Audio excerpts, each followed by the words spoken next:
బైబిల్లో నుండి నేటి ధ్యానం కొరకే కొన్ని విషయాలు మనం నేర్చుకుందాం. అందరూ కూడా బైబిల్ గ్రంథాలు తెచ్చామన్న వారు ఒకసారి దేవునికి స్తోత్రం చెప్పండి. హల్లెలూయా, హల్లెలూయా. చాలా సంతోషం. రండి, దేవుని యొక్క వాక్యమైనటువంటి గ్రంథములో నుండి రాజులు 2వ గ్రంథం 4వ అధ్యాయము, రాజులు 2వ గ్రంథం 4వ అధ్యాయము 8వ వచనాన్ని మనం చదువుకుందాం. ఒక దినమందు ఎలీషా షూనేము పట్టణమునకు పోగా అచ్చట గనురాలైన యొక్క స్త్రీ భోజనమునకు రమ్మని అతని బలవంతము చేసెను గనుక అతడు ఆ మార్గమున వచ్చినప్పుడల్లా ఆమె ఇంట భోజనము చేయుచు వచ్చాను. చదవబడిన పరిశుద్ధ వాక్యాన్ని కృపగలిగిన దేవుడు మన కొరకు దీవించునుగాక. అందరూ చెప్పండి ఆమేన్. చదవబడినటువంటి లేఖన భాగము ఎన్నో పర్యాయాలు మనం విన్నటువంటి లేఖన భాగం, ఎన్నో పర్యాయాలు చదువుకున్నటువంటి లేఖన భాగం. ఈ లేఖన భాగం క్రైస్తవ సంఘానికి కొత్తేమీ కాదు. అనేక పర్యాయాలు చదవటమే కాదు, వినటమే కాదు, వర్తమానాలు కూడా మనం ఈ లేఖనంలో నుండి విన్నటువంటి సందర్భం ప్రతి విశ్వాసికి కూడా ఉంటూ ఉంది. షూనేమి పట్టణంలో ఉన్నటువంటి గనురాలు అన్న సంగతి మనందరం కూడా బాగుగా ఎరిగినటువంటి వారం. ఎందుకంటే ఈ సన్నివేశం, ఈ ప్యాసేజ్ని సండే స్కూల్లో కూడా పిల్లలకి బోధిస్తూ ఉంటారు. కాబట్టి చాలా సుపరితమైనటువంటి లేఖన భాగం అయినా కానీ జాగ్రత్తగా వినడానికి మనం ప్రయత్నం చేద్దాం, జాగ్రత్తగా నేర్చుకోవడానికి ప్రయత్నం చేద్దాం. దేవుని యొక్క లేఖనం సెలవిస్తూ ఉంది, వినుట వలన విశ్వాసం కలుగుతుంది, వినకుండా విశ్వాసం కలగదు. కాబట్టి మొదట వాక్యాన్ని వింటం నేర్చుకుందాం. ఏం రాయబడి ఉంది? ఈ మధ్యాహ్న కాల సమయంలో పరిశుద్ధాత్మ దేవుడు మనతో ఏమి మాట్లాడబోతూ ఉన్నాడో అందరము కూడా వాక్యము మీద ధ్యాస పెట్టి వాక్యము మీద మనసు పెట్టి వినడానికి ప్రయత్నం చేద్దాం. ఇక్కడ వ్రాయబడినటువంటి సన్నివేశంలో మనకి కనబడే ప్రధానమైనటువంటి వ్యక్తి ఎవరు అని అంటే షూనేమీయురాలు. మనకు కనబడే ప్రధానమైనటువంటి వ్యక్తి షూనేమీయురాలు. రెండవదిగా సేవకుడు, ప్రవక్త అయినటువంటి చెప్పాలి ఎలీషా. మూడవదిగా ఆ షూనేమీయురాలు యొక్క భర్త కూడా ఇక్కడ మనకి కనబడుతూ ఉంటాడు. ఈ ముగ్గురు వ్యక్తులు ప్రధానంగా ఇక్కడ మనం చూస్తూ ఉన్నాం. ఈ సన్నివేశం పరిశుద్ధాత్మ దేవుడు మనకేమి నేర్పించబోతూ ఉన్నాడు? ఈ సన్నివేశంలో దేవుడు మనతో ఏమి మాట్లాడబోతూ ఉన్నాడు? ఈ సన్నివేశంలో కృపగలిగినటువంటి వాక్కు మనతో ఏమి మాట్లాడబోతూ ఉంది? కొద్ది విషయాలు బిడలరా మనము దేవుని యొక్క వాక్యము మీద శ్రద్ధ పెట్టి మనం చదువుదాం. ప్రారంభంలో ఇలాగ వ్రాయబడి ఉంది, షూనేము పట్టణమునకు పోగా అక్కడ ఒక గనురాలు అనే మాట మనం చూస్తూ ఉన్నాం. గనురాలు అనే మాటకు అర్థం ఏంటంటే గొప్పది. గనురాలు అనే మాటకు అర్థం ఏంటమ్మా? గొప్పది. అంటే గనురాలు అని చెప్పి పరిశుద్ధాత్మ దేవుడు ఎలాగ ఐడెంటిఫై చేశాడు? ఒక వ్యక్తిని మనము ఈయన గొప్పోడు అని చెప్పాలి అని అంటే అతనిలో కొన్ని అర్హతలు ఉండాలి. ఎవరిలో అయినా కావచ్చు. ఈమె గొప్పది, ఇతను గొప్పవాడు అని చెప్పాము అని అంటే ఏదో ఒక అభిప్రాయం నీలో ఉండాలి. మరి పరిశుద్ధాత్మ దేవుడే ఈ సంగతిని వ్రాయించాడు. ఆమెకు పెట్టినటువంటి పేరేంటి? ఆమెకు పేరు పెట్టి చెప్పొచ్చు, కానీ ఆమె పేరు వ్యక్తిగతంగా తెలియచేయలేదు, కానీ ఊరు పేరు తెలియజేశాడు. ఆ ఊరిలో ఉన్నటువంటి ఆమెను పరిచయం చేశాడు. ఆమెను ఎలాగూ పరిచయం చేశాడు దేవుడు అని కనుక ఆలోచన చేస్తే గనురాలు. ఎలా పరిచయం చేశాడమ్మా? గనురాలుగా పరిచయం చేశాడు. గనురాలు అనంటే గొప్పది. గొప్పది అనగా ఏదో ఒక అభిప్రాయము తండ్రి అయిన దేవునికి ఉండాలి. ఏ విషయంలో గనురాలు అని కనుక ఆలోచన చేస్తే నేను 1-2 విషయాలు నార్మల్గా నేను జ్ఞాపకం చేస్తూ ఉన్నాను. ఆమె పుట్టినటువంటి వంశం ఏదైనా ఒక గొప్పదైన వంశం కావచ్చు. ఆమె ధనమును బట్టి గొప్పది కావచ్చు, లేకపోతే ఆమె అందమును బట్టి కొంచెం ఆమెని పొగుడుతూ గొప్పది అని అనొచ్చు, లేకపోతే ఆ ఊరిలో వారికి ఉన్నటువంటి పేరు ప్రఖ్యాతులను బట్టి, లేక ఆ ఊరిలో వారికి ఉన్నటువంటి విలువలను బట్టి గొప్పది అని చెప్పి సంబోధించవచ్చు. అయితే ఇది లోకానికి కనపడే గొప్పతనం, ఇవి లోకానికి కనపడే గొప్పతనం. కానీ దేవునికి అందముతో సంబంధం లేదు, దేవునికి ఐశ్వర్యముతో సంబంధం లేదు. లూకాసు వార్తలో 2 వ్యక్తులు కనబడుతూ ఉన్నారు. వారు ఒకడు దరిద్రుడు, ఒకడు ధనవంతుడు. దరిద్రుడు పరలోకం పోయాడు అంటే ధనముతో సంబంధం లేదు పరలోకం వెళ్ళడానికి అని చెప్పి అక్కడ ఆ వ్యక్తిని మనకు పరిచయం చేస్తూ ఉన్నాడు. అలాగే ఐశ్వర్యంతో సంబంధము లేదు, అందముతో సంబంధము లేదు, పేరు ప్రఖ్యాతులతో సంబంధము లేదు. ధనవంతుడికి చాలా పేరు ప్రఖ్యాతులు భూమి మీద ఉన్నాయి, కానీ పేరు ప్రఖ్యాతులు అతని గొప్పతనం అతని పరలోక రాజ్యం చేర్చలేకపోయింది. కాబట్టి లోకానికి కనిపించే గొప్పతనాలు కొన్ని ఉండవచ్చు, కానీ దేవుడు మనము ఆలోచించే ఏ గొప్పతనము కూడా పరిగణలోకి తీసుకోడు. మనము ఆలోచించే ఏ గొప్పతనము కూడా పరిగణలోనికి తీసుకోడు. మరి దేవుడు ఈమెలో చూస్తున్నటువంటి గొప్పతనం ఏంటి? ఆమెను ఇంత గనురాలు అని సంబోధించడానికి కారణం ఏంటి? సాక్షాత్తు దేవుని నోట నుండి ఆమె గనురాలు అని చెప్పి పిలువబడ్డాది అని అంటే అంతకంటే భాగ్యం ఏముందండి? యోబు గ్రంథంలో సాక్షాత్తు తండ్రి అయినటువంటి దేవుడు ఇతడు యథార్థపరుడు అని చెప్పడంలో అంతకంటే భాగ్యమైన సంగతి ఉందంటారు? కొంతమందిని గురించి చెప్పుకుంటూ ఉంటారు. కొంతమందిని గురించి చెబుతూ వాడులంతా అబద్ధాలే, అమ్మా ఆడు నోరు తెరిస్తే చాలు అబద్ధం అని అంటూ ఉంటారు. అలాంటి పరిస్థితుల్లో సృష్టికర్త అయినటువంటి దేవుడే నీ గురించి సాక్ష్యం ఇస్తూ ఉన్నాడు అని అంటే, నీవు గొప్పదానువు అని అంటూ ఉన్నాడంటే నీలో ఉన్న గొప్పతనం ఏంటి? దేవుడు నీలో ఏం చూస్తాడు? దేవుడు నీకున్నటువంటి గొప్పతనాన్ని దేనితో పోలుస్తూ ఉన్నాడు అని గనక మనం ఆలోచన చేస్తే, రండి బిడ్డలారా, లోక సంబంధమైన దేనిని కూడా ఆయన గొప్పది అని అనలేదు. మరి దేనిని గొప్పగా ఆయన భావిస్తూ ఉన్నాడు?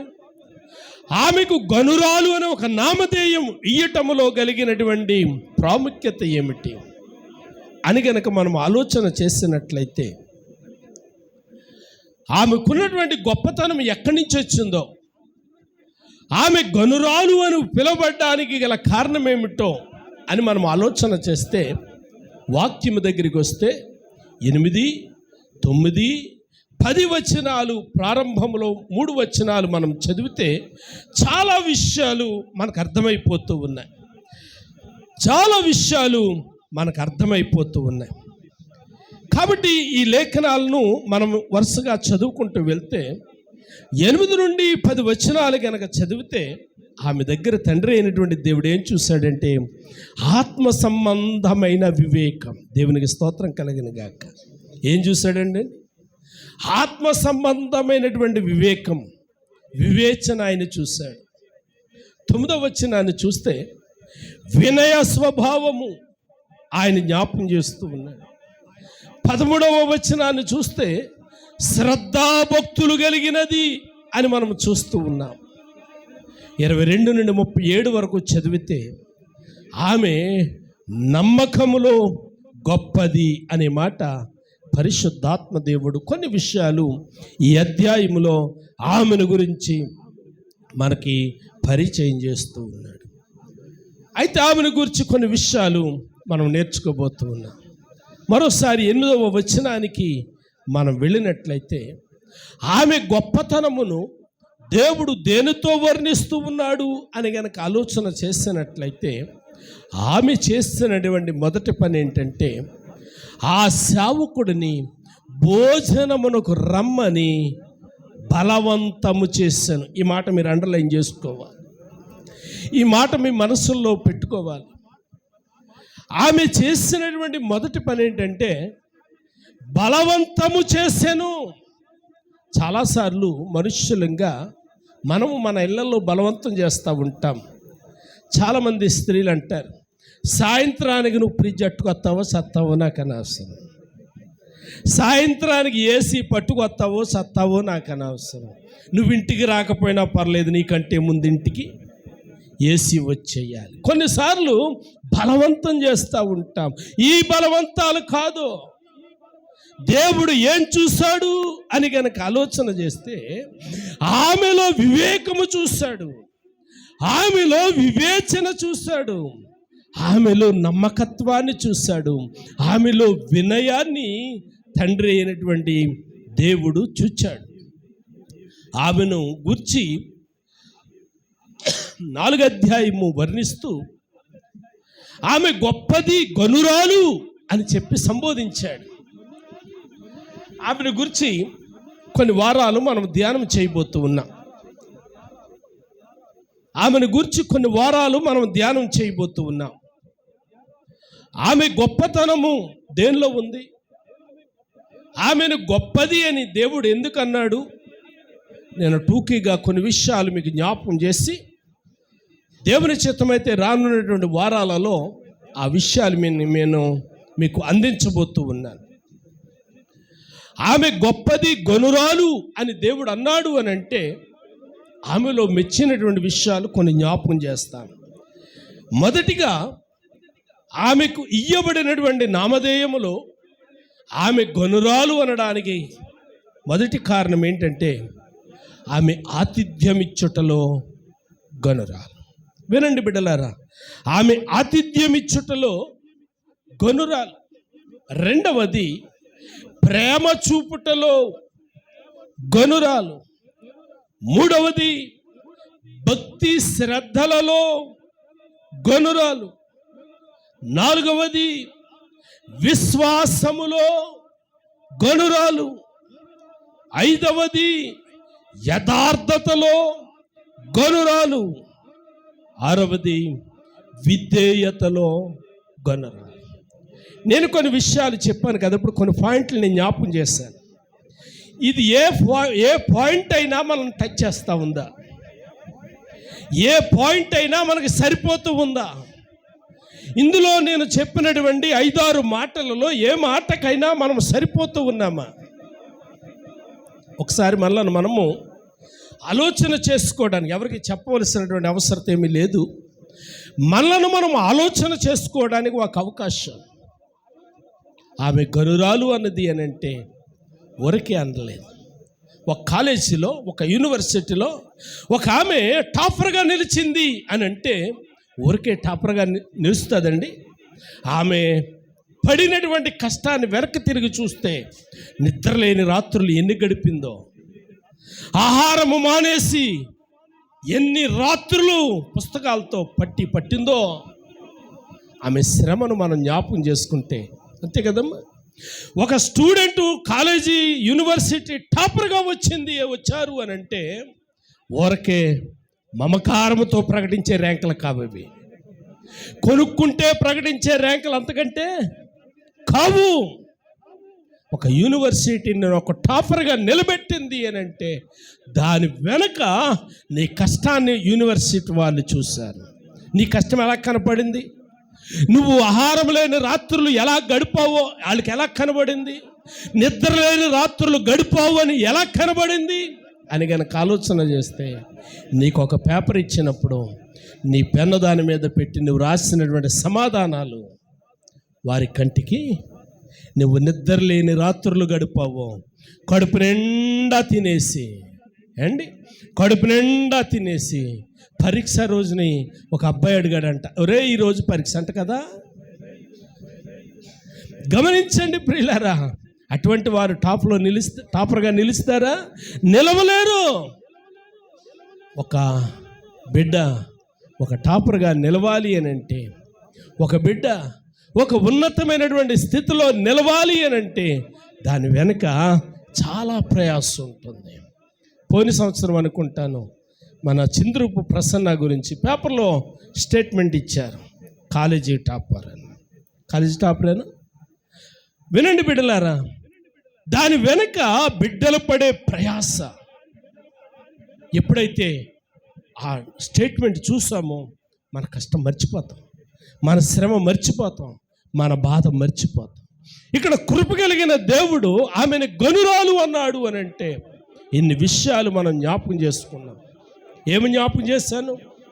ఆతిథ్యములో గనురాలు, ప్రేమ చూపుటలో గనురాలు, విశ్వాసములో గనురాలు, భక్తి శ్రద్ధలలో గనురాలు, యథార్థతలో గనురాలు, విధేయతలో గనురాలు. ఏ మాట అయినా మనల్ని తాకుతూ ఉందా? ఏ మాట అయినా మనకు సరిపోతుందా అని గనక ఆలోచన చేస్తే సరిపోవాలి. దేవుని స్తోత్రం కలిగిన గాక. ప్రతి మాట మనల్ని తాకాలి, ప్రతి మాట మనల్ని ఆకర్షించాలి. ఎప్పుడైతే ఆ మాట మనల్ని ఆకర్షించగలుగుతుందో శూనేమీరాలతో చెప్పిన దేవుడు నాతోనూ నీతోనూ కూడా చెప్పగలడు. ఆమేన్. శూనేమీరాలను పొగిడినటువంటి దేవుడు నిన్ను నన్ను కూడా పొగుడుతాడు. శూనేమీరాలను గణపరిచిన దేవుడు నిన్ను నన్ను గణపరుస్తాడు. అంటే మనిషికి కావలసింది ఏంటంటే ఒకటి విధేయత, నమ్మకం, ప్రేమ, ఇవన్నీ కూడా ఉండాలి. గత రాత్రి నేను జ్ఞాపకం చేస్తూ వర్తమానములు అన్నాను, కొన్ని పర్యాయాలు మాట్లాడుకుంటూ ఆ పిల్ల మంచిదేగానమ్మా, ఊళ్ళంతా పోయారు మీదానికి అంటూ ఉంటారు. కాబట్టి అంటే ఎక్కడో అవిధేయత కనబడుతూ ఉంది, అంతే కదమ్మా? అవిధేయత అనే మచ్చ కనబడుతూ ఉంది. ఇక్కడ ఈ షూనేము పట్టణంలో ఉన్నటువంటి స్త్రీని తండ్రి అయినటువంటి దేవుడు ఇంతగా హెచ్చించడానికి కొన్ని కారణాలు మనం జ్ఞాపకం చేసుకుంటే, ఈరోజు నేను జ్ఞాపకం చేయాలి అనుకున్నటువంటి అంశం ఏంటంటే ఆమె ఆతిథ్యములో గనురాలు. ఆమె గనురాలు అని ఎందుకు పిలువబడింది అని అంటే ఆమె ఆతిథ్యములో గనురాలు. ఆతిథ్యం ఎలా చేయాలి? 3 మాటలు నేను జ్ఞాపకం చేస్తాను. మొదటి మాట, శ్రద్ధగా ఆతిథ్యం ఇవ్వాలి. ఆతిథ్యం ఎలాగ ఇవ్వాలమ్మా? శ్రద్ధగా ఆతిథ్యం ఇవ్వాలి. రెండో మాట, ఆతిథ్యము చేయుట మరచిపోకూడదు. రెండో మాట ఏంటమ్మా? ఆతిథ్యం ఇచ్చుట మర్చిపోకూడదు.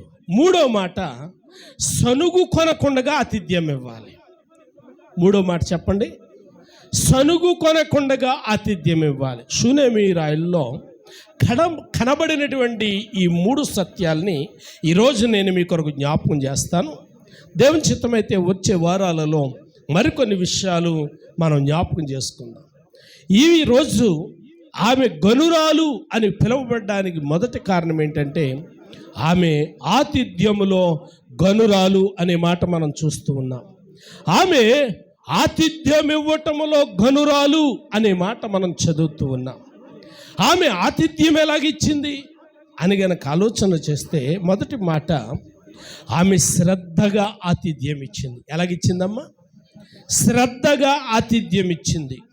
ఈరోజు ఆమె ఆతిథ్యములో ఉన్నటువంటి శ్రద్ధ ఏంటో కొన్ని మాటలు నేను జ్ఞాపకం చేస్తాను.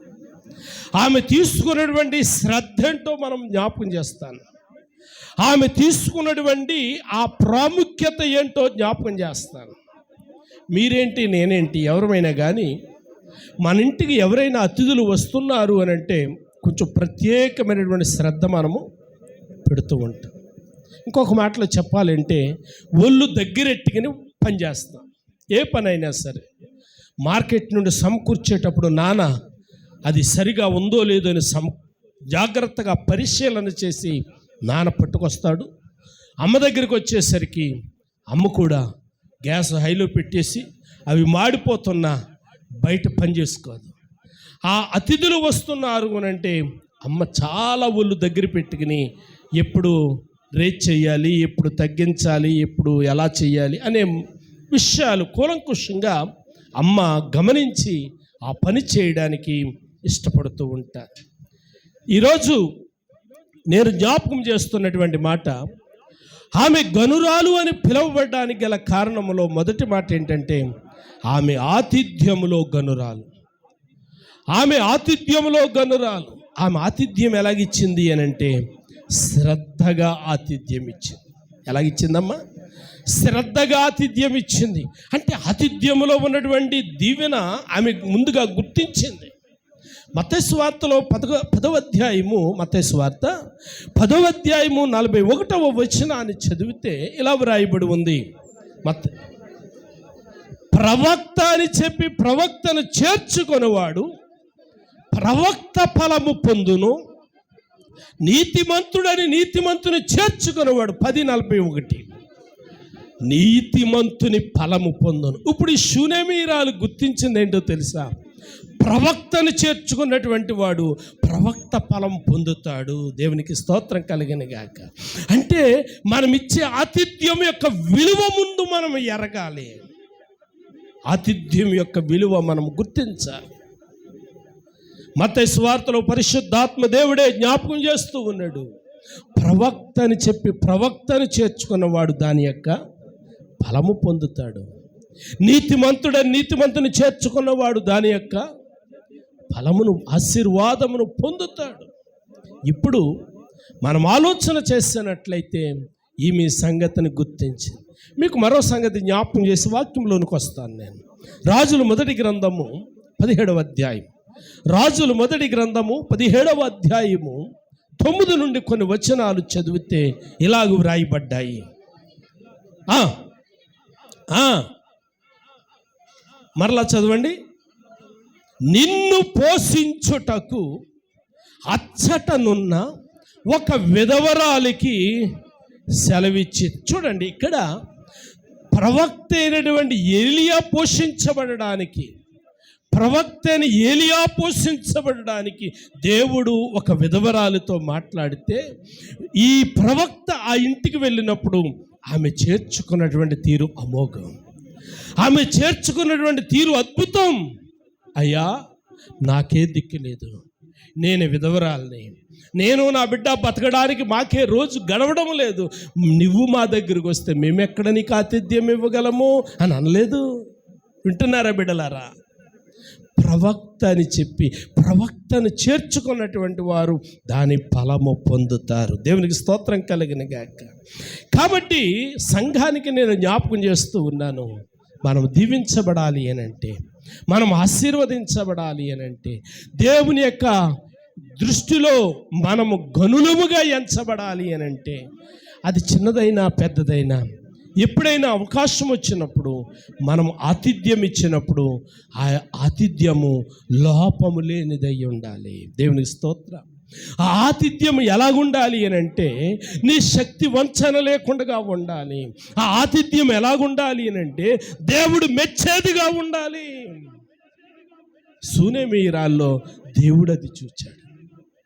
అందుకే దేవుడు ఆమెను అంటూ ఉన్నాడు, గనురాలు. దేనిలో గనురాలు? ఆతిథ్యం ఇచ్చటలో గనురాలు. ఎలాగిచ్చింది ఆమె ఆతిథ్యము అండి? ఎలాగిచ్చింది ఆమె ఆతిథ్యము అని గనక ఆలోచన చేస్తే శ్రద్ధగా ఇచ్చిందంట.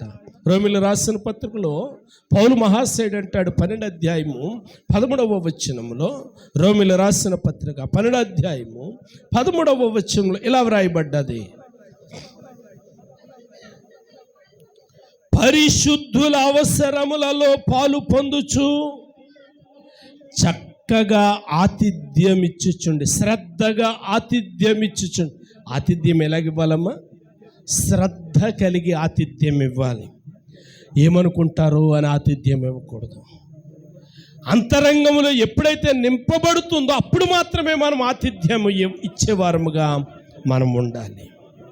దేవుని యొక్క గ్రంథం జ్ఞాపకం చేస్తూ ఉంది, ప్రేమ ఆతిథ్యం ఇచ్చేలాగా చేస్తుంది. దేవుని మీద ఉన్నటువంటి మక్కువ ఆతిథ్యం ఇచ్చేలాగా చేస్తుంది. దేవుని మీద ఉన్నటువంటి భక్తి ఆతిథ్యం ఇచ్చేటట్టుగా చేస్తుంది. 13వ వచనం చదువుతూ ఉన్నప్పుడు, పరిశుద్ధుల అవసరములలో పాలు పొందుచు శ్రద్ధగా ఆతిథ్యమివ్వుడి అనే మాట మనం చూస్తూ ఉన్నాం. అంటే ఆతిథ్యము శ్రద్ధగా అనే మాట కనుక మనం ఆలోచన చేసినట్లయితే, కొన్నిసార్లు ప్రభు పని కొరకు మనం నష్టం భరించవలసి వచ్చినా నష్టం భరించాలి. ప్రభు పని కొరకు రాజీ పడకూడదన్నమాట. ప్రభు పని ఎలా చేయాలి? శ్రద్ధగా చేయాలి, శ్రద్ధగా చేయాలి. నష్టం వస్తుంది అని చెప్పి ఆలోచన చేయకూడదు, ఖర్చు అవుతుంది అని చెప్పి ఆలోచన చేయకూడదు. ఆతిథ్యం ఇవ్వడానికి కొన్నిసార్లు మనం ఖర్చు అవ్వాలి. ఆతిథ్యం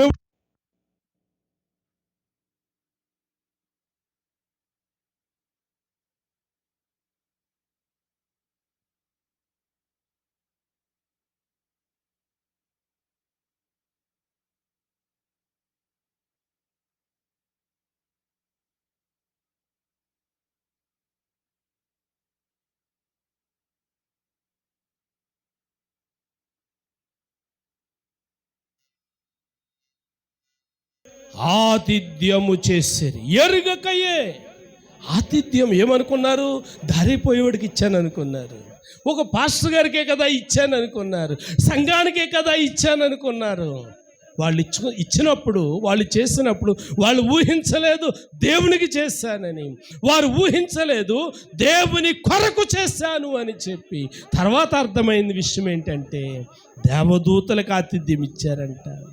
ప్రారంభంలో అనుకున్నారట దారిపోయి వాడికి చేస్తాము అని చెప్పి, పనికిరానోడికి చేస్తాము అని చెప్పి, బిచ్చగాడికి చేస్తాము అని చెప్పి, సేవకుడికి చేస్తాము అనుకున్నారు.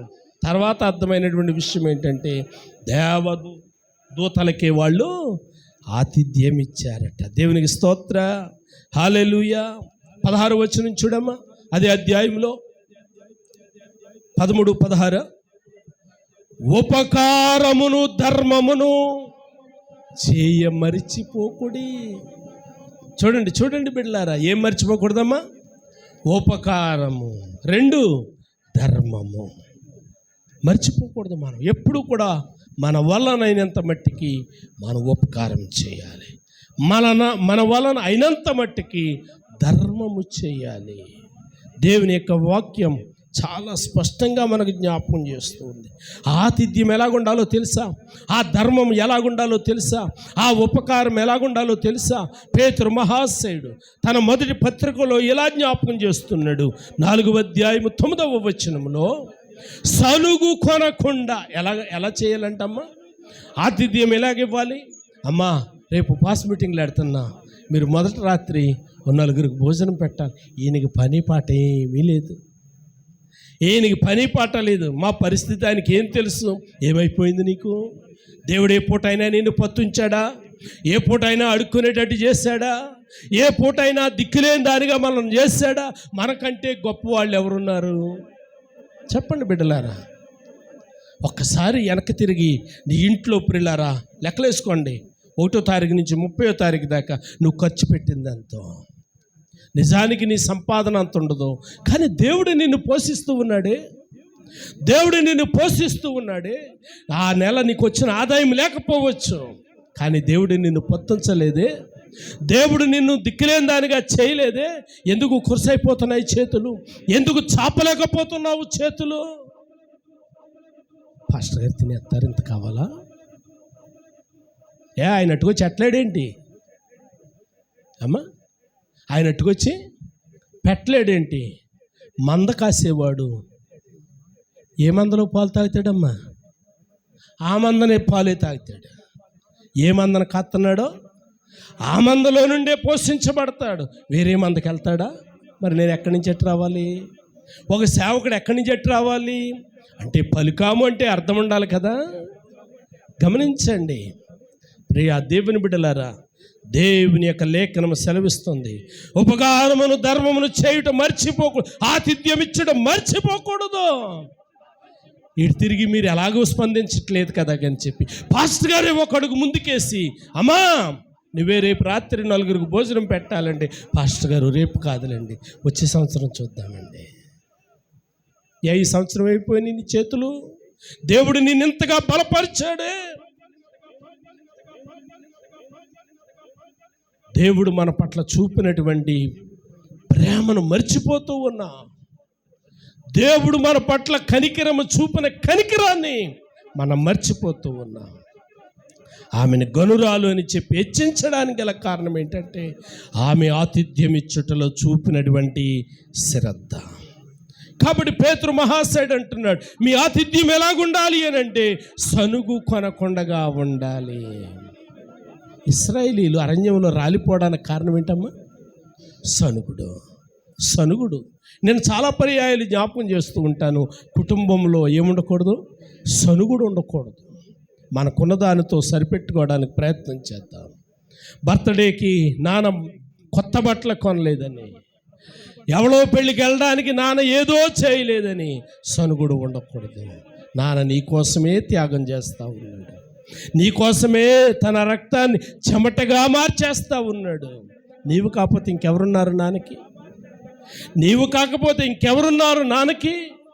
కానీ ఈ మాట కుటుంబం అర్థం చేసుకోలేకపోతుంది.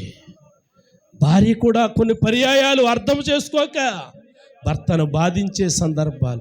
ఎంతసేపు ఆయా కొంపలకి వెళ్ళి అడిగి రావటమే, ఎంతసేపు ఆయా కొంపలకి వెళ్ళి అడిగి రావటమే అని చెప్పి నాన్నని అమ్మ అన్న సందర్భాలు ఎన్ని ఉంటాయి. నాన్న ఎన్నిసార్లు కుంగిపోయి ఉంటాడు ఈ మాటకి, నాన్న ఎన్నిసార్లు కుంగిపోయి ఉంటాడు మాటకి. ఎన్నిసార్లు వెళ్ళి ఏమట్టుకు వచ్చేసావు నువ్వు? ఒకవేళ నిజమే నువ్వు వెళ్ళావు, పట్టుకొచ్చావు, అవసరాన్ని కట్టుకొచ్చావు, తీర్చలేదా నాన్న? తీర్చాడు కదా. కోటేశ్వరుడికైనా కొన్నిసార్లు అన్ని అవకాశాలు అందుబాటులో ఉండవు. పొరుగింటికి వెళ్ళడం తప్పేమీ కాదు. అంత పర్యాయాన్ని నాన్నంత మాట అనవలసిన అవసరం ఉందా? దాన్ని అంతలా కృంగిపోయేటట్టుగా మాట్లాడవలసిన అవసరం లేదు.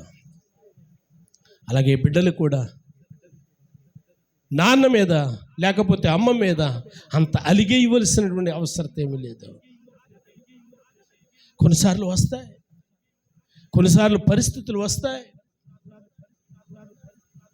బిడ్డల్ని ఉన్నతమైనటువంటి శిఖరాలు ఎక్కించాలని నాన్న దగ్గర ఓపిక లేకపోయినా సరే నీ భవిష్యత్తును నాన్న ఎక్కడో చూస్తూ, నాన్న దగ్గర లేకపోయినా రేపు నేను కష్టపడకపోతా నా దేవుడు నాకు ఇయ్యకుండా ఉంటాడా, నేను నా అప్పు తీర్చకుండా ఉంటానని చెప్పి అప్పు చేసి ఒక ఉన్నతమైన స్థితిలో పెట్టడానికి నాన్న ప్రయత్నం చేస్తూ ఉంటే, ఒకరోజు స్కూల్లో ఫీజు లేట్ అయిందని, నీకింత గతి లేనప్పుడు నన్ను ఎందుకు ఆ స్కూల్లో జాయిన్ చేస్తావు? అంత రానికి అంత మాట అవసరం అంటారా? గమనించండి బిడ్డలారా, యవన బిడ్డలారా గమనించండి. పౌలు భక్తుడు అంటూ ఉన్నాడు, పేతురు మహాశయుడు అంటున్నాడు, సనుగు కొనకుండగా అండి ఆతిథ్యం ఇవ్వాలి. సనుగు కొనకుండగా. ఇందాక మనం చదువుకున్న మత్తయి సువార్త 25:35 నేను ఆకలిగొంటిని నాకు ఆహారము పెట్టారు. ఆకలిగొంటిని ఆహారం పెట్టారు, సనుక్కోలేదు. కాబట్టి మీ మీద నేను దయ చూపుతూ ఉన్నాను. అపోస్తుల కార్యములు 4:35 మనం చదివినట్లయితే అక్కడ కృప కలిగిన దేవుడు ఒక అద్భుతమైనటువంటి మాట, వారు ప్రతి వానికి వాని అక్కర కొలది పంచిపెట్టారు. వినండి, అపోస్తుల దగ్గర లేదు కానీ వారు పంచిపెట్టారు. ఎలా పంచిపెట్టారు? వారు కొన్నవి అమ్మి పంచిపెట్టారు. అంటే మిమ్మల్ని అమ్మి పంచిపెట్టమని నేను చెప్పట్లేదు, దేవుని ప్రేమ చెబుతా ఉన్నాను. దేవుని ప్రేమ బర్నబాను బలవంతము చేయగా 1వ అధ్యాయము ఆఖరిలో కాదు 2వ అధ్యాయంలో ప్రియులారా మనం చదువుతూ ఉన్నాము. 2వ అధ్యాయంలో మనం చదువుతూ ఉన్నాము. 5వ అధ్యాయంలో పైన మనం చదువుతూ ఉన్నాం. అననీయ సప్పీరాలకి పై భాగంలో ఉంటుంది బర్నబా.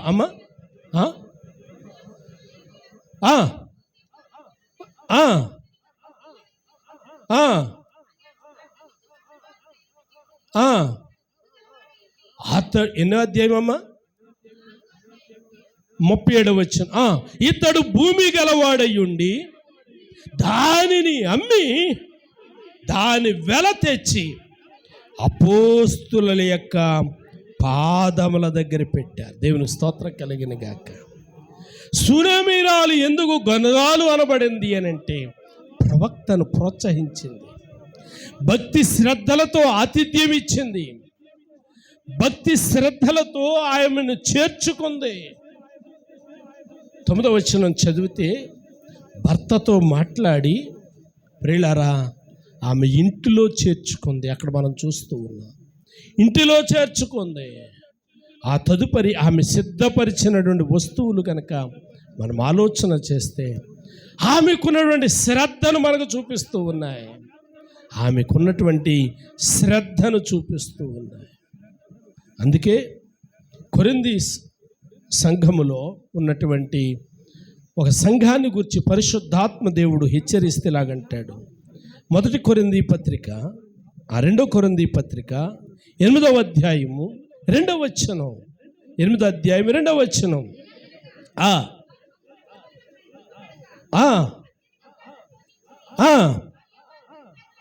మరియు వారు నిరుపేదలైనను, వారెవరంటమ్మా?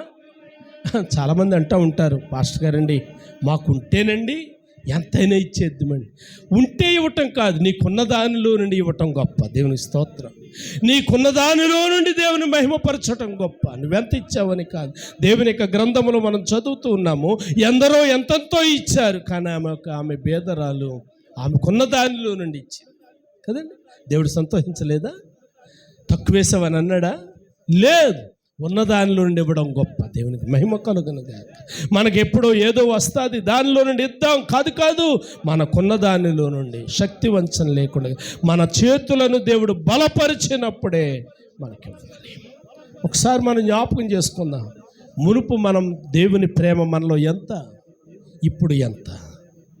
మునుపు మనకున్న దానిలో నుండి ఎలాగిచ్చేవాళ్ళము, ఇప్పుడు చేతులు కురసైపోలేదా? ఇది వరకట్లో చాపునట్లుగా చెయ్యిని చాపగలుగుతూ ఉన్నావా? చాపలేకపోతూ ఉన్నావు. అందుకే దేవుడు కూడా చెయ్యి కొంచెం వెనక తీస్తూ ఉన్నాడేమో. ఎప్పుడైతే చెయ్యి మనం చాపగలుగుతామో దేవుడు కూడా మన చెయ్యిని చాపగలుగుతాడు. పరిశుద్ధుల విషయంలో, పొరుగువారి విషయంలో, ఇరుగు పొరుగు వారి విషయంలో మన ప్రేమ ఆప్యాయతలు మనం చూపించాలి. మన ప్రేమ ఆప్యాయతలు చూపించాలి. ఆతిథ్యం ఇవ్వాలి. కష్టంలో ఉన్నవాడికి కాకపోతే ఇంకెవరికి ఆతిథ్యం ఇస్తాం మనం? కష్టంలో ఉన్నవాడికే సహాయం కావాలి. కడుపు నిండినోడికి అన్నం అవసరం లేదు, ఆకలితో ఉన్నవాడికే అన్నం కావాలి. దేవునికి స్తోత్రం కలుగును గాక. కాబట్టి ఇక్కడ మనం చదువుతూ ఉన్నాము, వారు నిరుపేదలైనను వారుకున్నటువంటి మమకారం, వారుకున్నటువంటి శ్రద్ధ, వారుకున్నటువంటి భక్తి మనం చూసినట్లయితే చాలా అద్భుతం. ఆఖరికి ఒక మాట చెప్పి నేను ముగిస్తాను. కొరింథీయులకు రాసిన మొదటి పత్రికలో 16వ అధ్యాయం, కొరింథీ మొదటి పత్రిక 16వ అధ్యాయం 14వ వచనంలో ఇలాగ వ్రాయబడి ఉంది, మీరు చేయు కార్యములన్నీ ప్రేమతో చేయుడి. ఎలా చేయాలంటమ్మా? ప్రేమతో చేయాలి. సనుక్కోకూడదు. దేవుని పని చేయడానికి, దేవునికి ఇవ్వడానికి సనుక్కోకూడదు. దేవుని పని చేయడానికి ముందు మనలో ప్రేమ పుట్టాలి. ఆయనకి మన మీద గనక ప్రేమ పుట్టకపోతే ఆయన శిలువ త్యాగం చేసేవాడు కాదు, శిలువ మరణం పొందేవాడు కాదు, మన పాపాలు మన శాపాలను క్షమించేవాడు కాదు. ఆయన శిలువ మరణం పొందడానికి ఆయన మన మీద ప్రేమ పుట్టింది. ఎంత ప్రేమ అని అంటే యోహాను సువార్తలో 3వ అధ్యాయం 16వ వచనం ఇందాక మనం చదువుకున్నాము. ఎంతో ప్రేమ. ఎంత ప్రేమ? వర్ణించలేనటువంటి ప్రేమ. ఎంతో అనే పదం ఎప్పుడు పుడుతుంది? ఏదైనా చెప్పాలంటే ఎంత ఎంత అంటాం. ఇంకా చెప్పాలంటే 2 చేతులు ఎత్తి ఎంత ఎంత ఎంత ఎలా చెప్పుకొస్తాం. ఇంకా చేతులలో వెనక్కి వెళ్ళిపోయిన తర్వాత ఇంక చెప్పడానికి ఉందా? లేదు. అంటే వర్ణించలేనంత ప్రేమ, వివరించలేనంత ప్రేమ. గనురాలు అని పిలువబడ్డానికి, శూనేమీరాలు గనురాలు అని పిలువబడ్డానికి ఆ ఆతిథ్యం ఎలాగిచ్చిందంటే శ్రద్ధాభక్తులు కలిగి ఆతిథ్యం ఇచ్చింది. దేవునికి స్తోత్రం. శ్రద్ధాభక్తులు కలిగి ఆ సహవాసాన్ని మనం చూస్తే, ఆ ప్రేమను, ఆ భక్తిని, ఆ శ్రద్ధను మనం చూస్తే, ఆమెకున్నటువంటి శ్రద్ధ మంచం, పీట, బల్ల, దీపస్తంభం ఇవన్నీ చూసినట్లయితే ఒక్కొక్కటి ఒక్కొక్క రకమైనటువంటి పరమార్థాన్ని దేవుడు మనకు జ్ఞాపకం చేస్తున్నాడు. దేవుని చేతి మీద రానటువంటి దినాల్లో మనం జ్ఞాపకం చేసుకుందాం. కాబట్టి ఈ వారం నేను జ్ఞాపకం చేయాలనుకున్నటువంటి మొదటి మాట ఏంటంటే, ఆమె దేనిలో గనురాలు అని అంటే ఆతిథ్యం ఇవ్వటములో గనురాలు. ఎలాగిచ్చింది ఆమె ఆతిథ్యం? శ్రద్ధగా ఆతిథ్యం ఇచ్చింది అండి. సనుగు కొనకుండా ఆతిథ్యం ఇచ్చింది, మరిచిపోకుండా ఆతిథ్యం ఇచ్చింది. అందుకే అక్కడ వ్రాయబడినటువంటి మాట 8వ వచనంలో 4:8 చదవడం ముగించేసుకుందాం.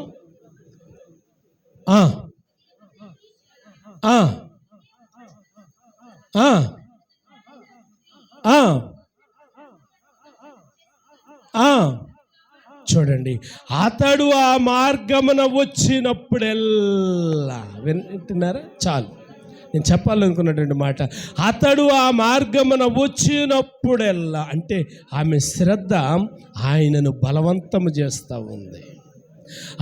ఆమె యొక్క శ్రద్ధ ఆయనను ప్రోత్సాహపరుస్తూ ఉంది. ఆ మార్గమును వచ్చినప్పుడల్లా అక్కడికి వెళ్ళకుండా ఉండలేకపోతూ ఉన్నాడు. ఆ మార్గమును వెళ్ళకుండా ఉండలేకపోతూ ఉన్నాడు.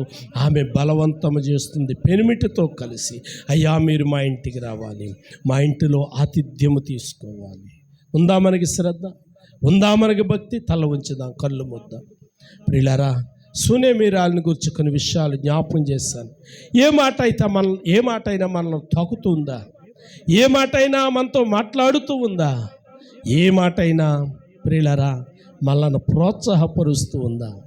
సునేమీరాల్లో ఉన్నటువంటి ఏదైనా ఒక మాట మనల్ని హత్తుకుంటుంటే దేవునికి స్తోత్రం. ఏ మాట మనకి హత్తుకోకపోతే ఒకసారి మనం ప్రయత్నం చేద్దాం. నేనెందుకు అలా ఉండకపోవాలి? నేనెందుకు అలా చేయకపోవాలి? కృప కలిగిన దేవుని యొక్క కృప నా మీద ఎందుకు అంతగా ఉండకపోవాలి? ప్రవక్తని చెప్పి ప్రవక్తను చేర్చుకున్నవాడు దాని ఫలం పొందుతాడని వ్రాయబడిన ప్రకారం నేను ఫలం పొందాలి అని అంటే నేను అలాగూ ఆతిథ్యం ఇవ్వాలి, నేను అలాంటి ప్రేమను చూపాలి అని చెప్పి ప్రభు యొక్క నామాన్ని మహింపరచుదాం. పరిశుద్ధుడైన మా తండ్రి, గనుడైన మా ప్రభువాని వందనాలు. సునేమీరాలను గురించి కొన్ని విషయాలు మీరు జ్ఞాపకం చేశారు. ఆమె ఎందుకు గనురాలో జ్ఞాపకం చేశారు. ఆమె ఏదో ధనములో గనురాలని కాదు, వయసులో గొప్పదేని కాదు, ఓ నాయన వారికి ఉన్నటువంటి పేరు ప్రఖ్యాతులు గొప్పవని కాదు. ఆమె నీ మీద చూపినటువంటి ప్రేమ గొప్పది, నీ సేవకు ఇచ్చిన ఆతిథ్యము గొప్పది, ఆమెకున్నటువంటి వివేకము వినయము గొప్పది. అందుకే ఆమెను గనురాలు అని మీరు సంబోధించారు. మరి మేము కూడా అలా ఉండడానికి మమ్మల్ని మేము సరి చేసుకునే కృపను మాకు అనుగ్రహించండి. విన్న వాక్యము ద్వారా మమ్మల్ని దీవించండి. యేసు నామమున అడుగుచున్నాను తండ్రి, ఆమేన్.